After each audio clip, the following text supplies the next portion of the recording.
পাকিস্তানকেই দিতে হবে এবং রিশাদ বাংলাদেশের জন্য বড় ভবিষ্যৎ হতে যাচ্ছে ইনশাআল্লাহ। So overall, I think credit goes to Pakistan, and Rashad has a great future for Bangladesh, inshallah.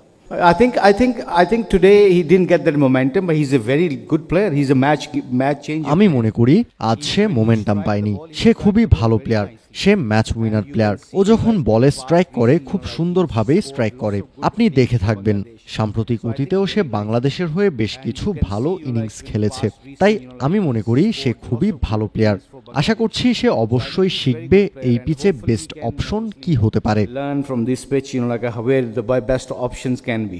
नहीं देखें क्रेडिट तो उनको जाता है, पाकिस्तान को जाता है। आगा सलमान बहुत अच्छा खेला। কৃতিত্ব পাকিস্তানের। আঘা সালমান আজ দারুণ খেলেছে, খুব সুন্দর ক্রিকেট শট খেলেছে। টি-20 হোক কিংবা টি10, আপনার বেসিক মজবুত থাকলে আপনি ক্রিকেটিং শট খেললেও ভালো ফল আসে।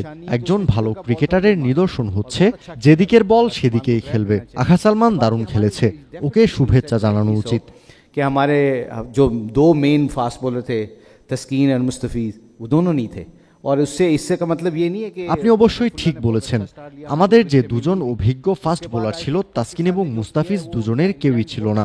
তার মানে এই না শরীফুল বেশ ভালো শুরু করেছেন, আমরা 2টা উইকেটও পেয়ে গিয়েছিলাম। এরপরও আমি মনে করি পাকিস্তান যা করেছে ওদের ইন্টেন্ট বেশ ভালো ছিল আজকে। We have to learn with our mistakes, and I believe that we have a potential to come back very hard. তাদের সহায়ক ছিল, সুইং পাওয়া গিয়েছিল। যখন আমরা শুরু করেছি তখন পিচ কিছুটা স্লো হয়ে গেছে। আপনি যদি সাইম আইয়ুব এবং ফখর জামানের আউটটা দেখেন, বল সুইং করেছিল, পিচে বল বাউন্স করছিল, বিশেষ করে প্রথম 5-6 ওভার। এর পরের সময় পিচ ভালো থেকে আরো ভালো হয়ে গেছে। আমার মনে হয় লিটন স্পিনারদের উপর অনেক বেশি আত্মবিশ্বাসী ছিল। এ কারণে আমার মনে হয় শামীম 4 ওভার করেছে এবং সত্যি বলতেও ভালো বোলিং করেছে। সেই আমাদের খেলায় নিয়ে এসেছিল। তাকে আমি প্রথমবার দেখলাম এবং খুবই মুগ্ধ করেছে। আমার মনে হয় এখন থেকে সে একজন ভালো অপশন হতে পারে। এই ম্যাচে যদি ইতিবাচক কোনো দিক থাকে সেটা হলো শামীমকে ষষ্ঠ বোলার হিসেবে পাওয়া, এবং সে ষষ্ঠ বোলার হিসেবে খুবই ভালো করতে পারে। Bangladesh can see today, he can be a sixth bowler, so he can be a very good sixth bowler basically.